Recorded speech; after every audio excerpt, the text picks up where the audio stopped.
Carmen Acevedo Butcher, PhD, is an author, teacher, poet, and award-winning translator of spiritual texts. If I had to pick my favorite, it would be Brother Lawrence's Practice of the Presence. Her dynamic work around the evolution of language and the necessity of just inclusivity has garnered interest from various media, including the BBC and NPR's Morning Edition. A Carnegie Foundation Professor of the Year and Fulbright Senior Lecturer, Acevedo Butcher teaches at the University of California, Berkeley, in the college writing programs. Today, Carmen and I talk about the mystics that allure, the noetic power of language, the necessity of compassion, and so much more. You can visit contemplify.com for the show notes on this episode and sign up for the monthly non-required reading list. Visit Carmen at carmenbutcher.com. And now please, join me in raising a glass to my friend, Carmen Acevedo Butcher.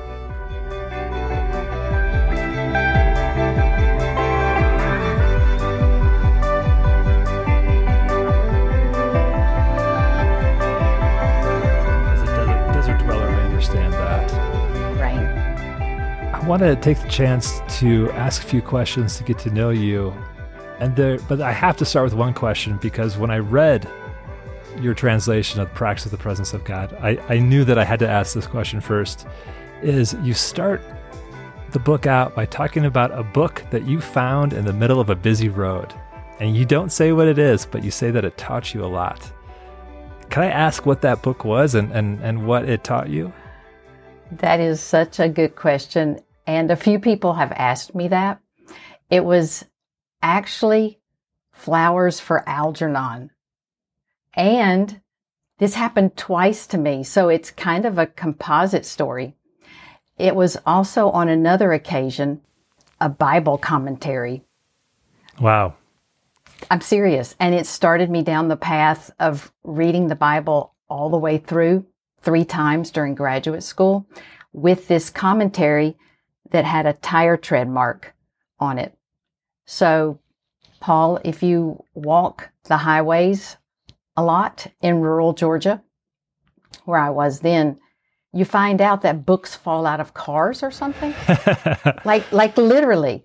And so it was really odd, though, because both of those books have been very meaningful to me. And what happened with the actual Bible commentary is I eventually got the whole set and read through all of it, the Bible with this set of commentaries. I love that. That's a good plug for Georgia, too. You know, if you want to build your library, walk the roads of Georgia, and this is actually the books will true. Find you. Yeah. It was actually quite true. That's great. That's great. Well, can I add something to that? Yeah, though? Please. Often people think that I found Practice of the Presence in the road. And that wasn't quite true, but people can, it makes a good story if that's what is thought too. Yeah, yeah.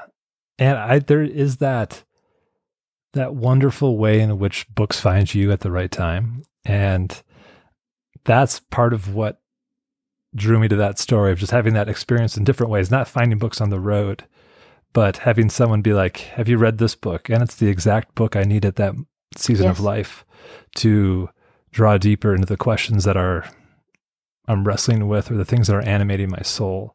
And so any story where someone's like, this book found me, I tend to get really, really curious. And yours was so tangible in the middle of a busy road. It seemed like the perfect place to start. Well, and can we add to that? It was a season of my life when I was experiencing deep, undiagnosed chronic depression. And so it was a very special, really active love, cosmic love, to find this book that was so full of love, both of them. Yeah, that's remarkable. Well, I'm really excited to talk about the Practice of the Presence. I want to ask a few questions about you so that those listening, if they don't know you or your work, can get a sense of the fullness of the vitality of who you are and the work that you've done. And knowing they won't get that fullness, but they'll get a taste, and hopefully that curiosity and inquiry will draw them deeper into your work. So a question that I often like to ask, because Contemplify does focus on the contemplative life in so many ways, is, Carmen, when you hear the word contemplative, how does that moniker relate to you and your work, if you think that it does? I have given this question much thought over the decades. And to be honest, the first thing that comes to mind is, I really don't know. And then that makes me think of John of the Cross, and Brother Lawrence talks about the je ne sais quoi, you just don't know what, the mystery. And then my second thought is the experiences I've had of contemplation, of a sweet, inexplicable communion where I feel totally held and totally loved. And that can be in a diverse experiences with people, without, alone. And then I also think, wow, this is such a Western question. Yes. I mean, yes. I have so many thoughts on this question. Someone needs to write a book just on the, I'm sure I know friends who've written sort of books like this, but it needs a whole nother book almost, because I really also, when I first hear the word, I think of community. I think the C in contemplation actually stands for community. I mean, yes, there is this withdrawing and being apart within yourself. And then also there's no contemplation without community. I mean, this is a point Barbara Holmes makes very eloquently. But then my language-loving self goes to the Oxford English Dictionary. And one of the reasons I do that is because I want to know, contemplate is kind of an abstract word. I mean, it is a very Western word. So it first shows up in the 1200s, as far as we know now, in the Oxford English Dictionary, and it's in the Ankrana Wissa, the guidelines for anchorites, that was written near actually where my husband's from, so in the West Midlands. And can I read for you where Please. the very first that we have, sometimes the OED is updated with new things. So one of the things I think of when you mention this is flight and birds, because this is one of the passages. This is the very first instance of contemplation. The night fowl, or the night raven, or the owl. This is like the bird from Psalm 102. The night bird flies by night and finds its food in darkness. Similarly, the anchoress will fly toward heaven by night with contemplation, that is, with high thought and with holy prayers. And in this way, she will find at night her soul's food. And in the Middle English, so we can hear it for the first time in English, it goes like this. And you'll hear soul food is saula foda. And contemplation is contemplation. They nicht fuel, fleeth be nicht, ant biet I theurstenesse his foda. Alswa shall ankra, fleon with contemplation, that is with hech thocht, ant with halebonen be nicht toward hevena, ant bieuta be nicht hira saula foda. And I love this because this, even though this is an anchoress like Julian of Norwich, so where they're walled into a 12 by 12 foot space, it also to me speaks of community and speaks of contemplation happening quietly and also sometimes in the darkest of times, not just a figurative darkness like privately or within oneself, but also during very difficult times. I love that response. It brings me great joy when there's a question that I enjoy asking and then somebody complexifies it. And I appreciate the way that you just did that and brought in all these other factors into your response and that question. And the community piece, I think, is so rich because I think this is part of what I see as one of the open sores of Western contemplative, in that it is privatized or so personalized or individuated that like it gets separated from the communal aspect of it. And I love how you're drawing that in, and not only community. You mentioned birds, you mentioned the walled in of the wider community, and even as we'll get to as well, what does it look like with the Trinity as community? I think that you're opening up so many doors of the conversation with that perspective. And I always love to hear, is that the Middle English? Is that what we call it, or Old English? Yeah. Yeah. It's pretty early Middle English. Yeah. And so that would have been what Julian of Norwich would have written in as well. Is that correct? Yes. Yes. And Chaucer. Yes, exactly. And there's vibrations in there that I may not know the words, but I can like feel the potency that resides behind them. Well, another question. I love that. Go ahead. No, I was just going to say, I love that you bring in the community, because I do think sometimes we look on it as a very individualistic, and I tend to think of contemplation. I mean, almost when you say contemplation, you're kind of assuming one means Christian, right?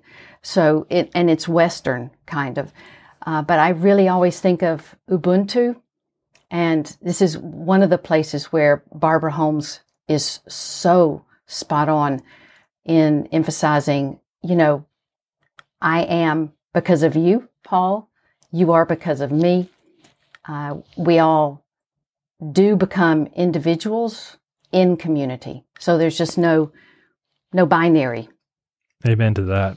I feel old school in this way, where I lean into I love the body of Christ language, because whether it's that specific Christian language or just the ecology of how we're all connected, but there's still the fern, there's still the elm tree, but it's still a part of ecology. And to use the Christian language of like the different body parts, but still one whole. And I love that appreciation for the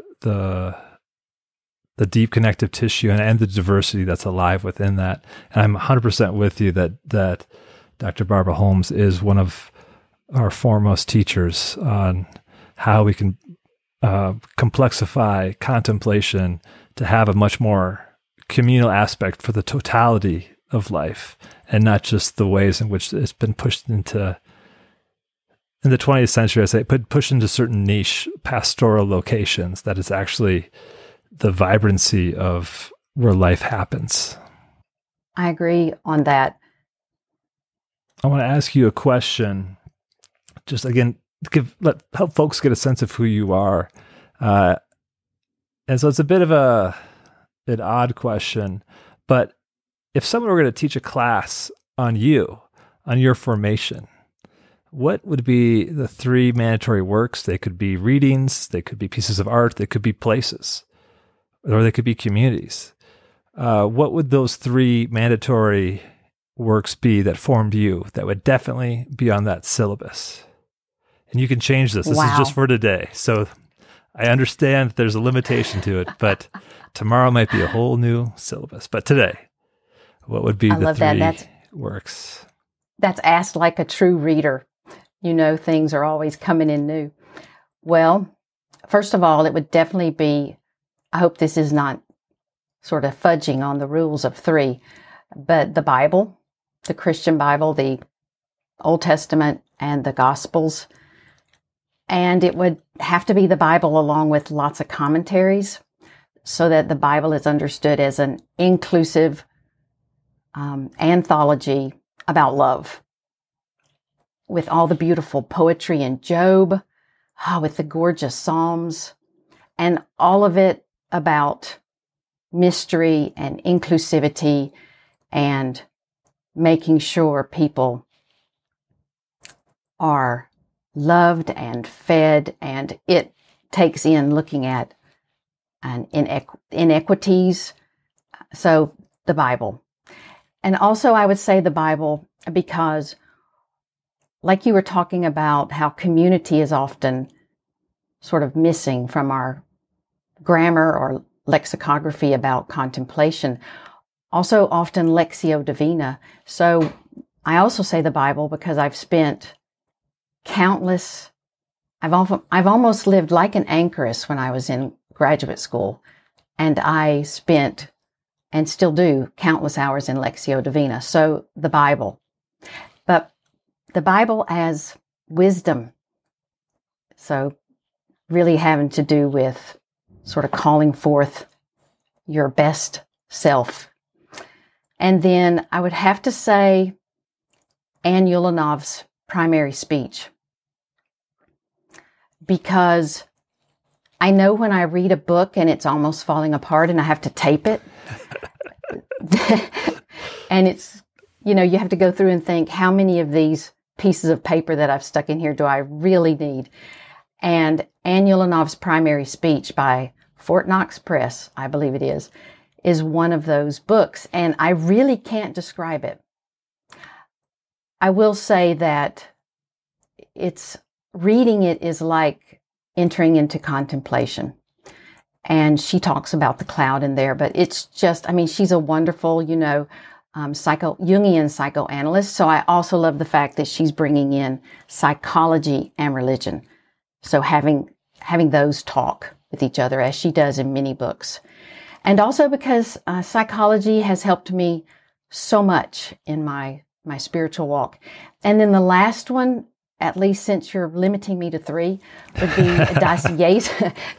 This is painful a bit. I know. Would be Das Jesusgebet, so the Jesus prayer, which was given to me when I was 21 years old by Frau Sophie Buschbeck in Heidelberg, Germany. I was a Rotary scholar at Heidelberg University.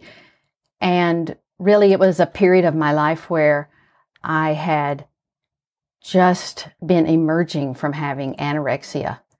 And that was a understandably very painful period. And in my generation, that was shameful. You didn't talk about things like that.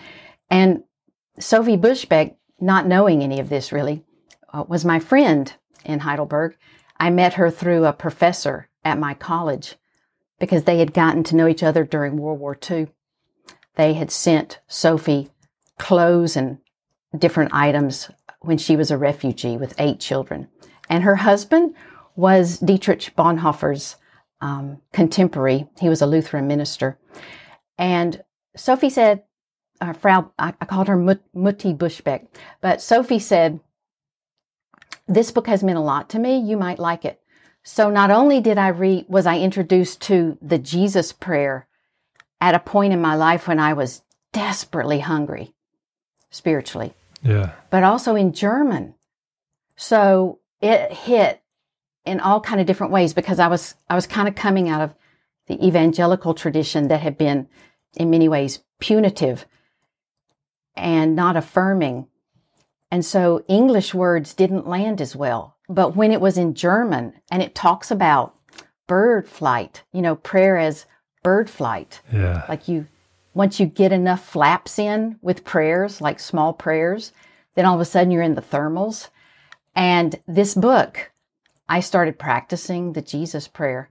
So those would be the 3 for now. Wow.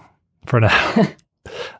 I appreciate that. And what a story. I love how you sharing that gives us a sense of the shape of how you've journeyed through your life. And again, just for today, but that there's a million stories that pop up along that way about the formative teachers and past that have brought you to this moment.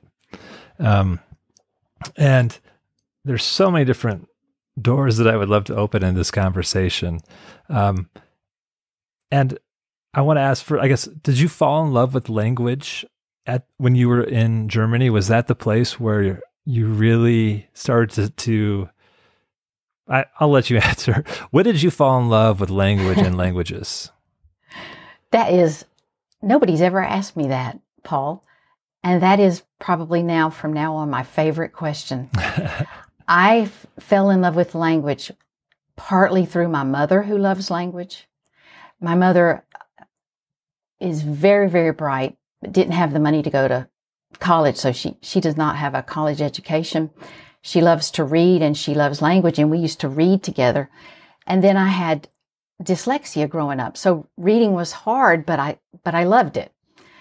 And so I just loved it when, like Pippi Longstocking, Pippi Longstocking is like book number 4 on my course syllabus that you just asked about, because there are ways that even, in translation, this Pippi Longstocking story, the words in it just sparkle and pop, and she has resilience in the face of real hardships.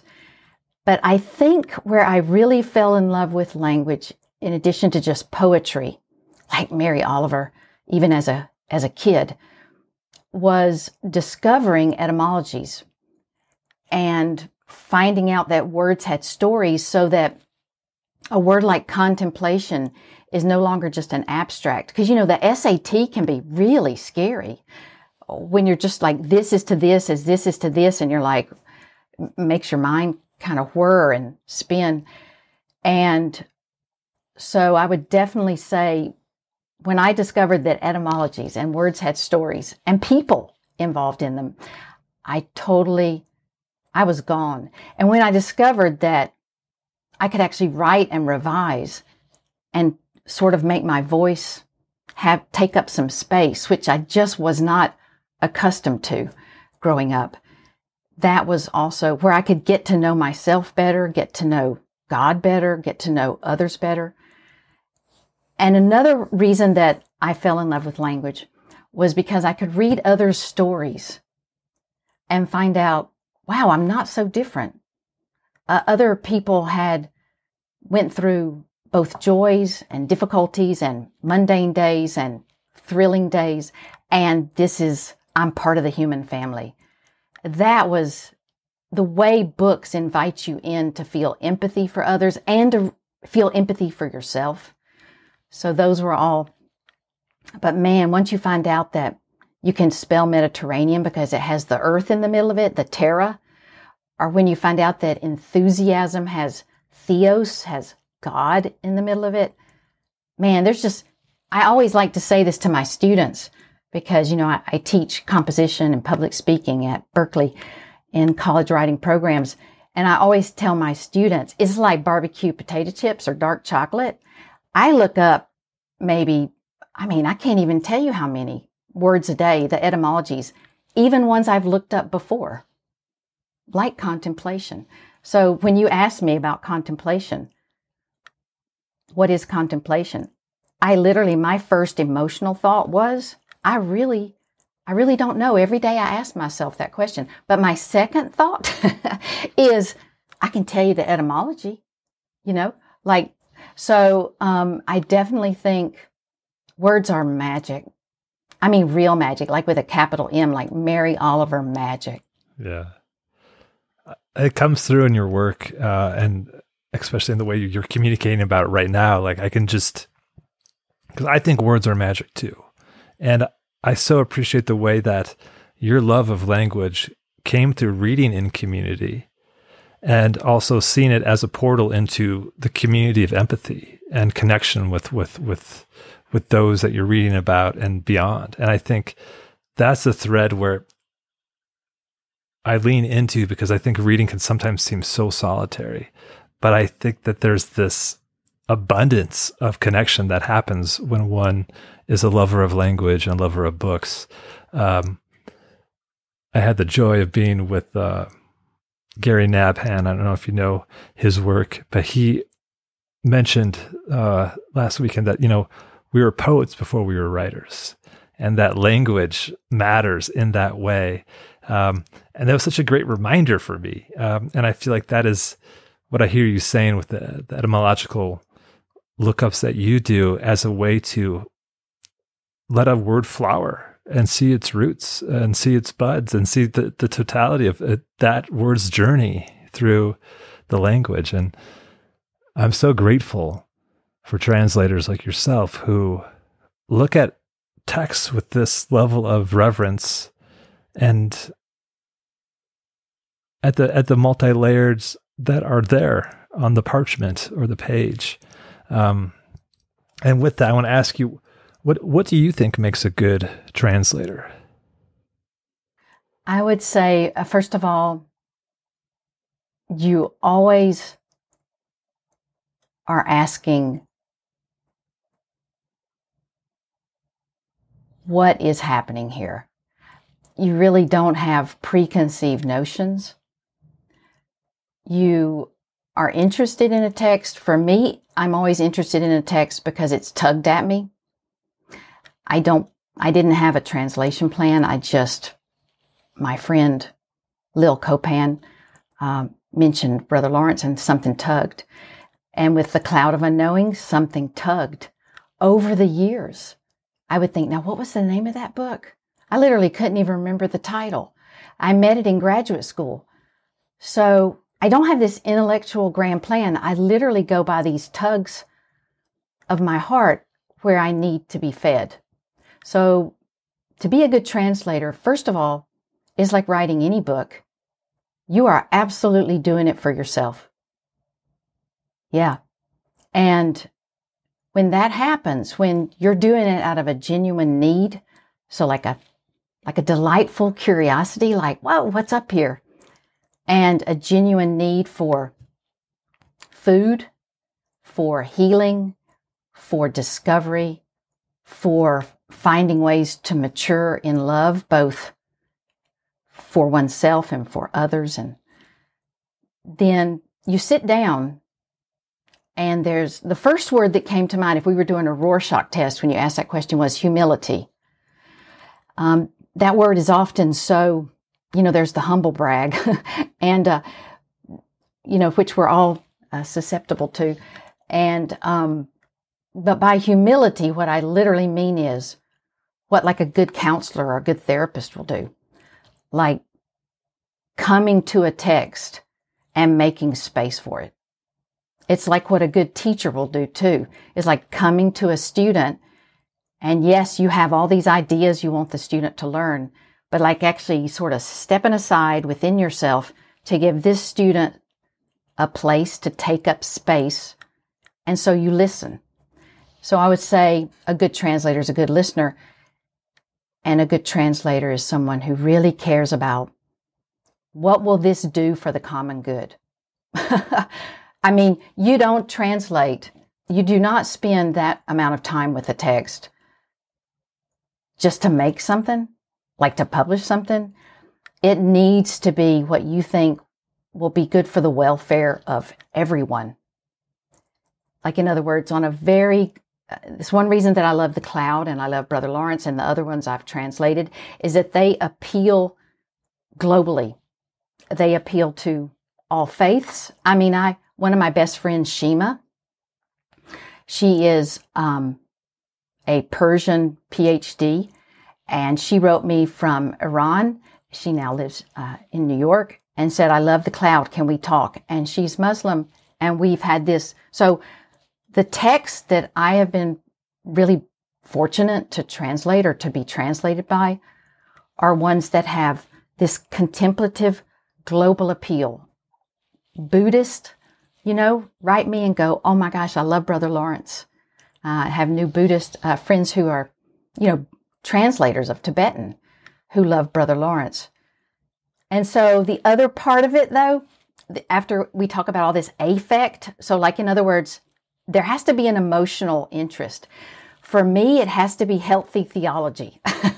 So it would, I in fact, when my friend Lil Copan mentioned Brother Lawrence among 30 others, when we had a meeting right as a pandemic was starting, I didn't tell her I was interested in Brother Lawrence. I actually went to the to the original books and started translating his letters and his spiritual maxims to see if his theology would be healthy enough to translate. Because, Jhumpa Lahiri calls translating the most intimate form of reading. And I really could not translate something that wasn't kind. But boy, is Brother Lawrence kind. And so then the other parts of it are history books. A good translator will read everything. History books, they will read 17th century books that don't even have anything to do with theology while they're translating Brother Lawrence. You will open yourself up to any kind of information that will help you to reimagine what life was like for Brother Lawrence. So it really is the greatest act of empathy. And you have to also be willing to occasionally, like every time before I would sit down at 4 a.m. to start translating, I'd have a little prayer or thought of, please help me. Then when I would hit a knot in the text, you have to be willing to do the best you can today, let it go, come back tomorrow and revise. So revision, loving revision. I'm not talking about revision the way a first-year student might think of it, but like revision as in, there are some things that are iterative that are really nice, like lovemaking, reading a book you love again, and translating is an iterative process that brings great joy. So I hope everybody will jump on everybody should want to translate. Yes. Right? Everybody. What a beautiful exposition of that. I certainly want to be a translator now. And I so appreciate the way that you talk about the kindness around the theology and the common good. Because what gets translated gets popularized in that way because it's now become more accessible. And I also appreciated the way that you said that in translating Brother Lawrence, it also sounded like at times you had to take on the practice in which you are translating and able to translate in that same mode and mentality of which he wrote these maxims letters. I just think that's a marvelous connection directly to Brother Lawrence in that way. And I can't remember if I had said this to you before or not, but, Brother Lawrence was my gateway to the contemplative kind of way of thinking and our way of being, way of practicing. And I was just so smitten by him. At the same time, I was reading, this was in high school, I was also reading the Dharma Bums, Jack Kerouac. So I was drawn to these, like the Zen and then to the Christian contemplation and seeing some joyful overlap. But what I found reading your translation was just, it became so much more evocative than the previous translation. And no shade on previous translations. I think this is just what happens. And I'm wondering if you could talk about the choice that you made to name God as they and them and the impact of what that is and what you are communicating in this translation for how one approaches God. Absolutely. That's so well said, all of the run up to that too, because to answer your question by going to the very first, the background that you gave to it, the first thing I would say is that when I started translating Brother Lawrence, I discovered the gold in my shadow. Because one thing I learned was that I had been doing, it's kind of like what you said, you found these resonances with Jack Kerouac. I love that scroll of a book, I love his writing there, the immediacy of it. And I discovered in translating Brother Lawrence that I had been practicing the presence my whole life.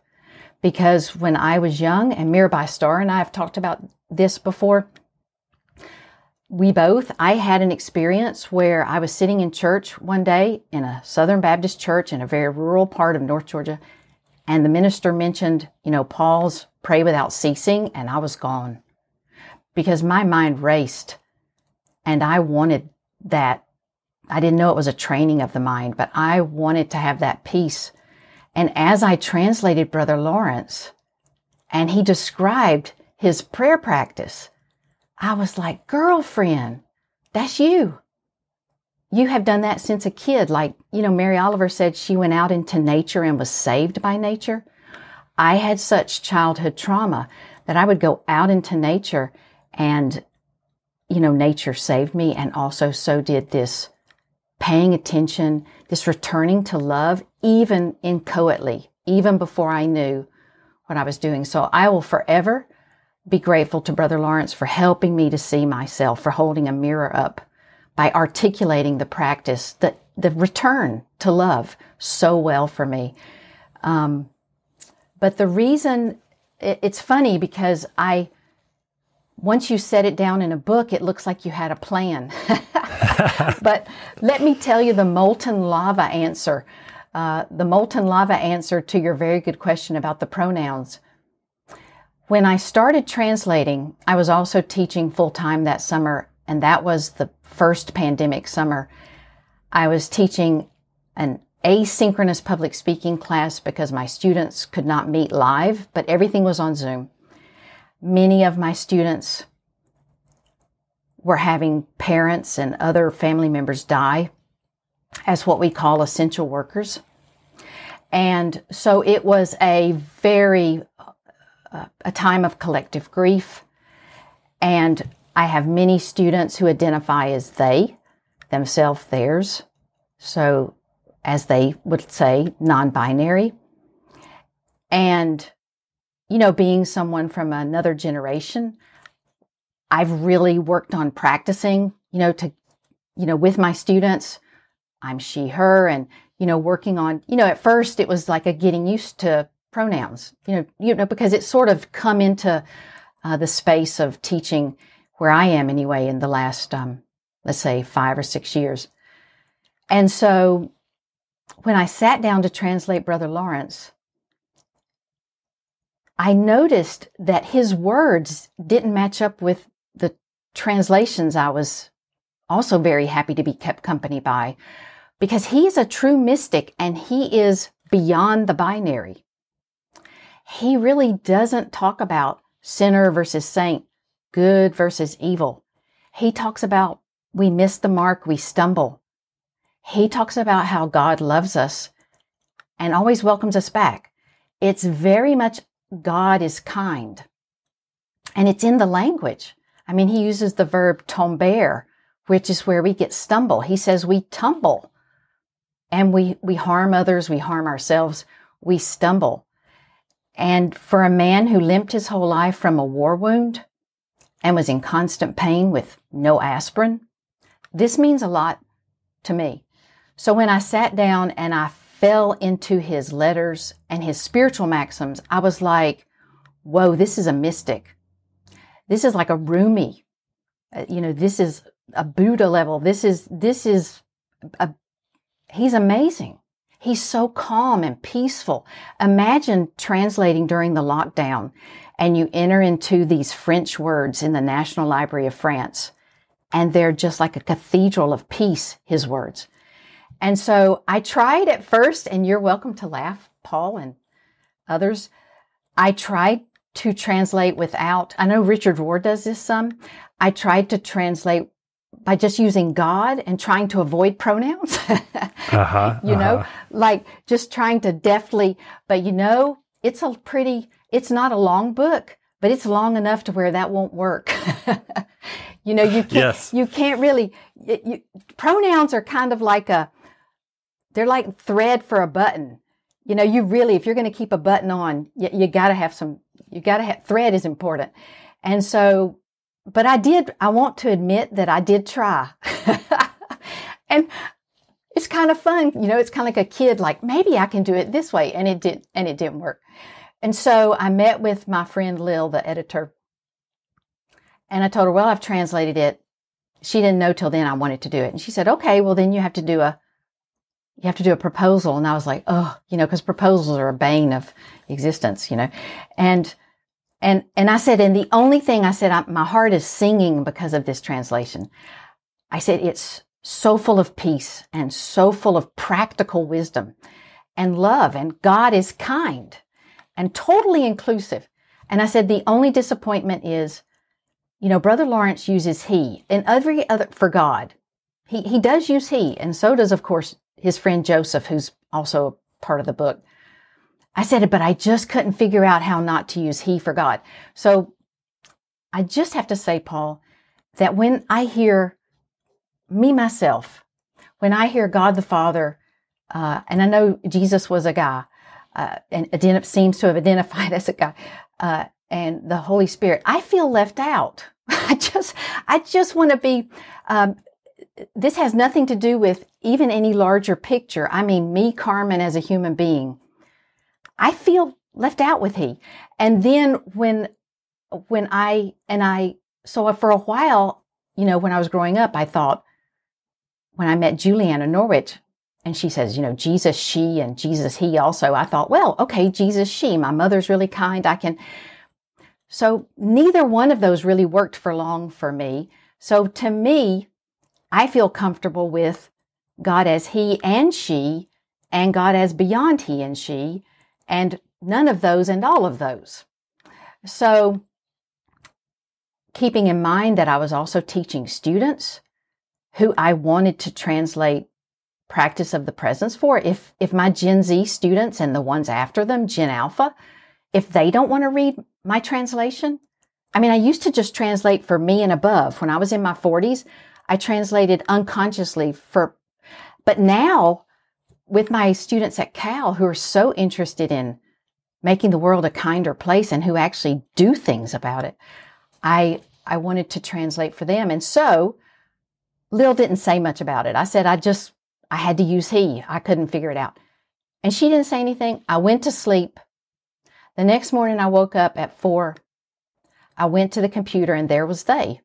So really, I didn't pick it. It picked me. It picked the book.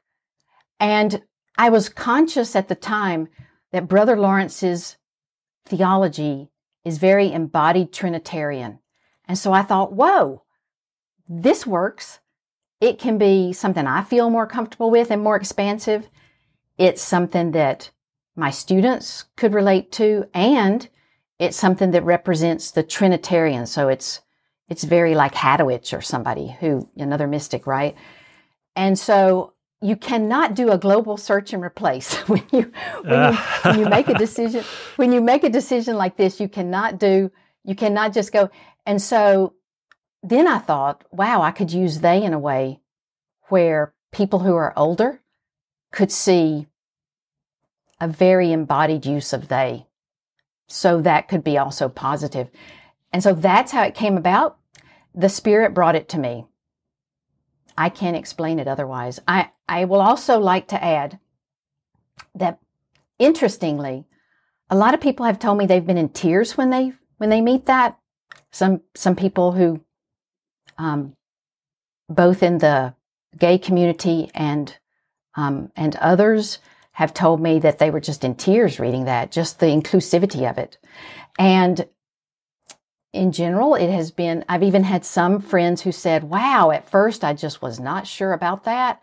And then as I read, because I trust you, Carmen, as I read, one friend told me, I was like, yeah. And then they really felt seen by it. So yeah, that was a Spirit thing. I'm glad you were tuned in. I think it really, as you said, embodied Trinitarian theology by Brother Lawrence. Like, it just sings. And for myself, when I read it, I honestly didn't notice until somebody told me. And then I was like, well, how wonderful, because it retains all of the previous translations while expanding it to this level of inclusivity, as you said. So it's not just, I love how you frame that as not just for those who are older than you, but those who are also coming behind you. And I think the power of this text will continue to live on because of that. I want to do this fun little, at least it's fun for me, and we'll see how it works, this fun little conversational game where I'm going to go through a list of quotes or themes from the book, from the Practice of the Presence. And I'll ask you if you think they are overrated or underrated for kindling the contemplative life. You can give your response of overrated or underrated and why you think that is. Does that make sense, what I'm inviting you into here? Sounds fun. This is all so many new things. They're wonderful. Yeah. Okay, good. So is this overrated or underrated for kindling the contemplative life? Traveling 600 kilometers by river to get wine for the community. I'd probably say underrated, because Brother Lawrence would have been practicing the presence as he had to roll himself over the barrels because of his disability. And he would have practiced the presence because he did not like going to buy wine, and he also had real physical difficulties. And every moment he would have returned. So definitely underrated. I like that. Our next one. Overrated or underrated for kindling the contemplative life? Humans deserve compassion for how little of God's love that we desire. I just have to say underrated. I mean, underrated in the sense, when I say underrated, I mean, we should think about it more, right? Yeah. Is that what you're saying? Yeah. I definitely think, and this is one of Brother Lawrence's main points. He says he laments. He cries out to God saying, wow, this is, because first of all, just starting with my own experience, how many years it took me to go, wow, God loves me. And to allow myself to discover that that's always there.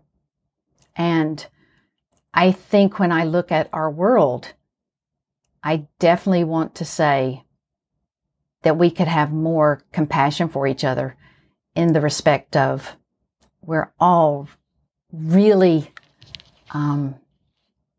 needing this love. Mm. Yes. I was so moved by that theme in the text. What that level of compassion, I'm right there with you. Overrated or underrated? Brother Lawrence's anxiety over being damned.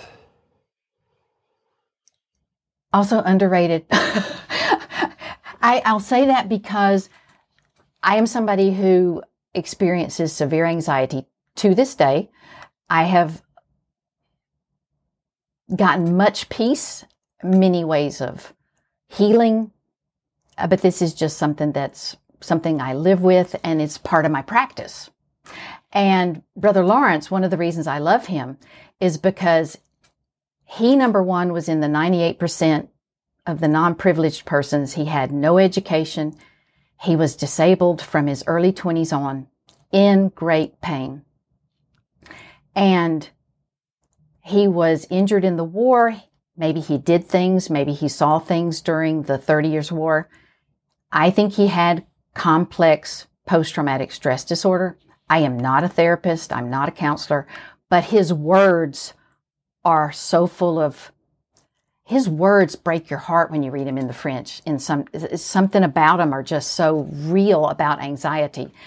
So if Brother Lawrence can have 40 years of almost unbroken peace because of practicing the presence, with the fact that we know he failed as a hermit because it was too many emotions. As the students say today, he had all the feels. It was just too many feelings and too strong of a feelings, if you want to put it that way. Knowing that he came through the kind of anxiety that makes you feel utterly hopeless and lost, to feeling that God is his friend and that God loves him and everybody, definitely we could sit with that and consider that if that's possible for him, it makes it so accessible, contemplation, then it's possible for us all. I love that. Next one, overrated or underrated? This is a quote from Brother Lawrence. I flip my little omelet in the frying pan for the love of God. All of these I think are underrated. Yeah, they might be. Okay, no, I don't know. I mean, so far, I just want you to know I'm actually really thinking about each one. It's not just a underrated. I would say one of the reasons that I think Brother Lawrence is for now is because every moment is prayer to him.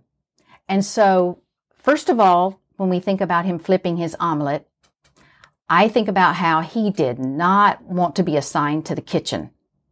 I think about how he had a disability in a day before that was even part of human resources, in a monastery and in Paris. And so, number one, he did not want to be there. He says his friend Joseph, who was a priest, said he had an aversion. That's the word. He had a literally verse for turn. He had a turning away from the kitchen. So knowing that this man who pretty much hated kitchen work, and if we think about it, it was also women's work, right? And he spent decades as the primary cook for 100 brothers. This is not a dinner party. And they had dietary requirements.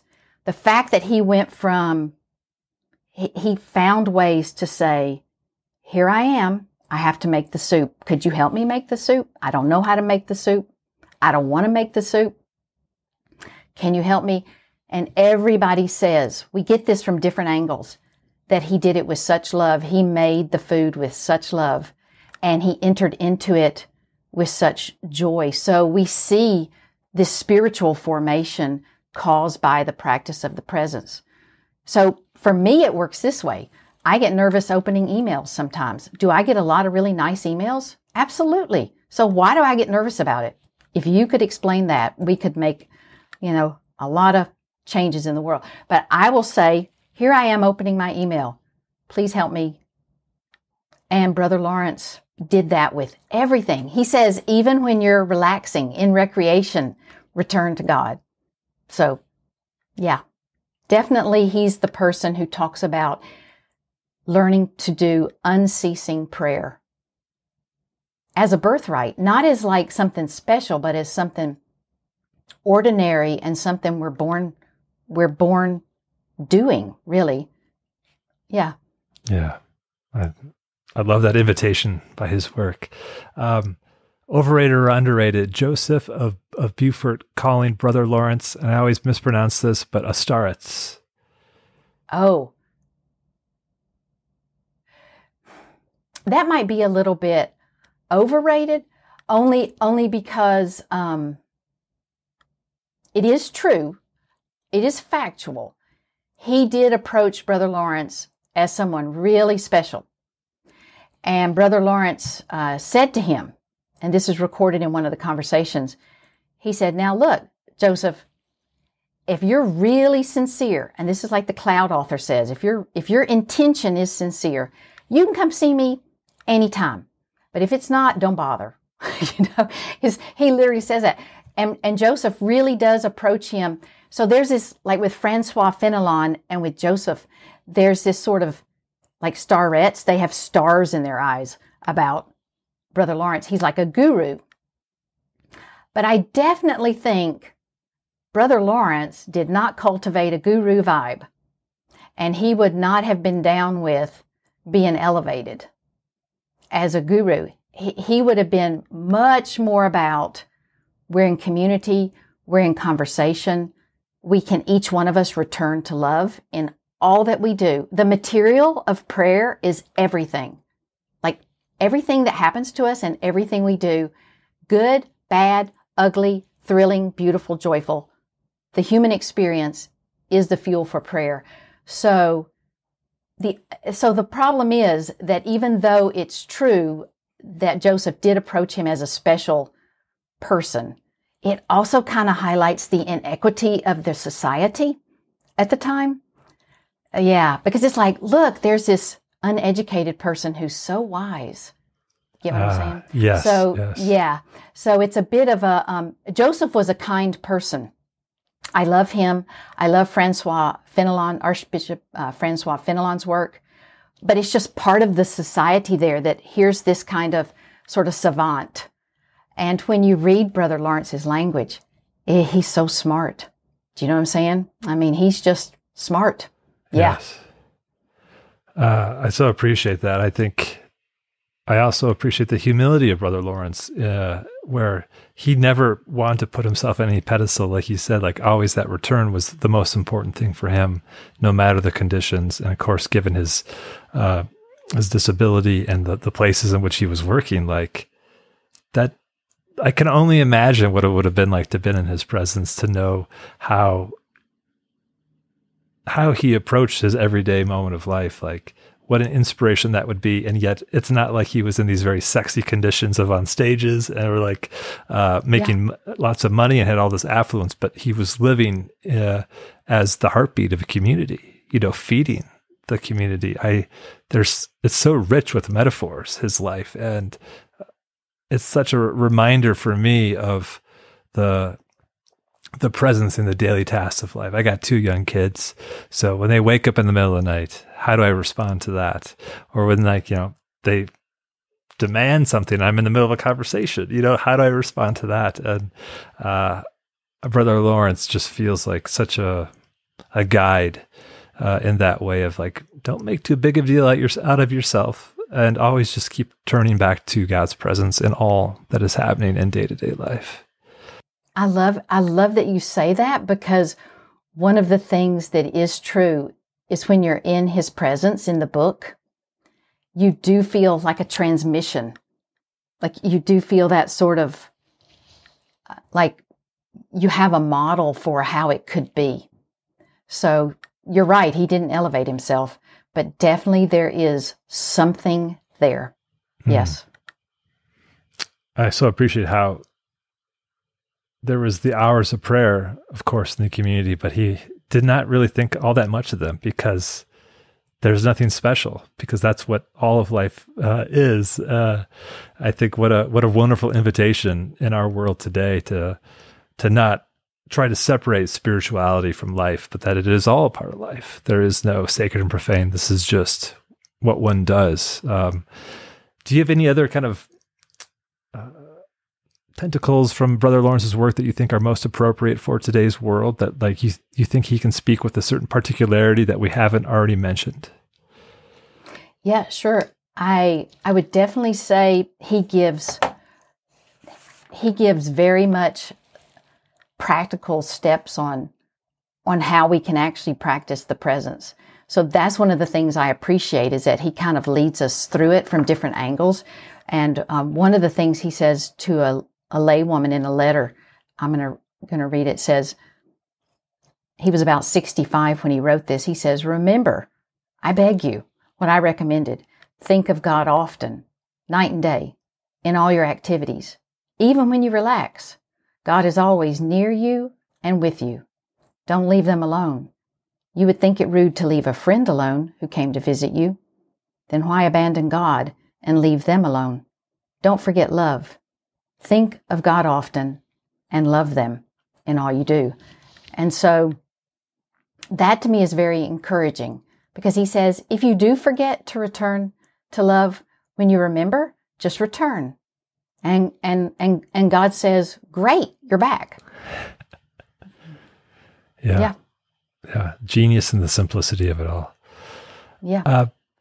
This has been such a rich time for me. I've so appreciated you and your work that you are doing in the world. I got to ask, what are you working on now? Or maybe it's too soon to ask that question. Is there another project that's drawing you in, that you see in this particular season of life that's calling to you?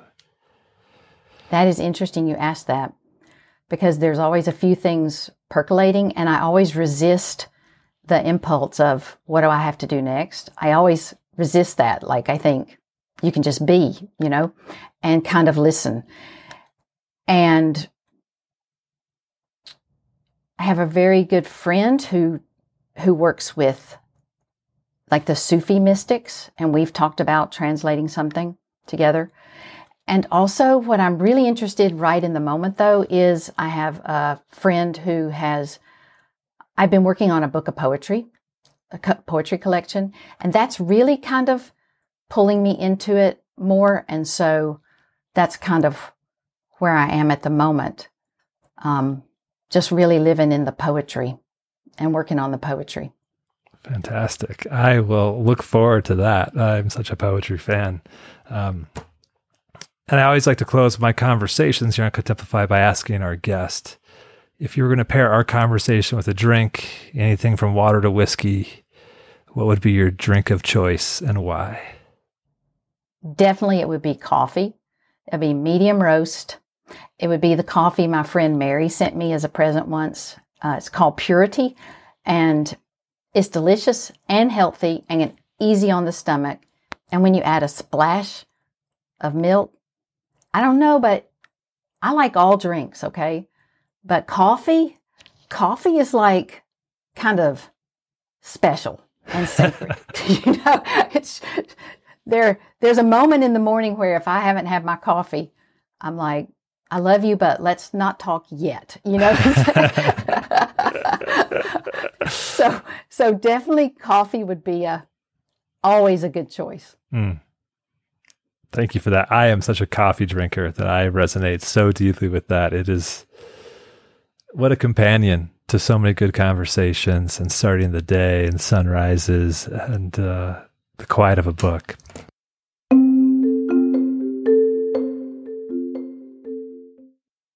Everyone, this is a little coda that we're recording at the end because both Carmen and I thought of something we want to talk about and share. And so I'm going to just continue with the thread that we're just chatting about Lectio Divina and the place of contemplation. And I just want to cue that up for you of what was the context of the time of Brother Lawrence, of the practices that they were doing and where does contemplation fit and flow into that? See, that's such a really good, wise question, Paul, and thank you for asking it, because Lectio Divina was the spiritual food out of which contemplation was born, grew, and Brother Lawrence would have spent, when you see in the monk's diary, the schedule of events for their days, you see them in church, doing services, different things, and then it'll say reading. And I think sometimes we forget, number one, they're in church singing the Psalms. So the Psalms are being really brought into, alchemized by their bodies. These wise emotional experiences with the Psalms was a huge part of their every day. And then the reading, the times where it says reading, well, they're reading the Gospels. They're doing Lectio Divina. And in my experience, I started doing Lectio Divina before I knew I was. And Lectio Divina, for the first 14 plus centuries of the Christian church, was the bread and butter. And out of Lectio Divina, you don't even need stages. I mean, you can try to give it a little bit of understanding by saying for these levels or the stages or, purgation, illuminate, all, you can talk about all that. But those are a bit artificial if you're experiencing it. I mean, they're kind of helpful, but really and truly, right now I have on a 3x5 card, Matthew 11:28-30, and I am not showing people that I have this, but it's come to me. All you who are weary and burdened, and I will give you rest, and on from there. And I'm looking at it when I go to bed. I'm looking at it during the day some. And I think we forget, like with the Ankrona Wissa that we started with contemplation, the first time contemplation is ever mentioned, it's by anchorites, a guidebook for anchorites who, like Brother Lawrence, spent countless hours every week eating scripture and eating spiritual works. And I think when I start feeling, I don't know, how do you put it, bad? When I start feeling hopeless or, have those moments where you think, wait, I'll think, you haven't eaten in a while. And it can be a Mary Oliver poem for me also, but I just need to have, we sometimes seem to uproot contemplation. I mean, there's the reading of Lectio Divina, there's the meditation, right? There's the praying, and then there's contemplation. That just kind of all happens if you read scripture. But we've kind of taken contemplation out of that. And for all the people that we study and love, we're like, oh, that's so amazing. Brother Lawrence did that. He was steeped in scripture. And so I remind myself sometimes, don't forget to feed your soul. Yeah. So thank you for asking that, because that is one of my things where I have to stay rooted. I have to stay rooted in nourishing words, because I'm just human and I forget. I mean, I even forget God is love, right? I mean, you can have these experiences where you're certain of it and you move to a different level in yourself of acceptance, but then you're human and things happen and you just forget. And the verses and the different poems and such, they really remind me. Yes. Yeah. Thank you for sharing that. That is one of those things that I am so cognizant of, and I always want to help try to communicate like the waters that they were drenched in, and then how that the practices that flow out of that. And sometimes we forget or just try to pull out one segment of that and don't see the interstitching of that embodied life. And I love you. Well, can I add to that? Please. Can I just add? So one of the reasons I want to talk about this is because we sometimes think this is hard to do. But when I was in graduate school, when I was a kid, we had vacation Bible schools where you memorize Bible verses, and my mother emphasized that was a good thing. So something that came out of my tradition that in many ways was difficult was spend time with Bible verses, like, come to me, all you who are weary and burdened, and I will give you rest. But one of the things that I discovered in graduate school, when I was experiencing deep depression where I was sleeping 1 to 2 hours a night, which isn't true anymore, but I could have a Bible verse and take it with me. And my mind, depression is ruminative. Do you know? I mean, your mind just won't stop. You're like grieving. And, D.W. Winnicott says depression has its value. You can recover from, you're working with things. And one of the things I feel fortunate to have done during that time is that's why I said I was like an anchoress in graduate school. I was not married. I was single. And I literally steeped in scripture and in studying what the Bible meant with the commentaries, and steeping even when I was not doing well. Do you know? I mean, I really wasn't.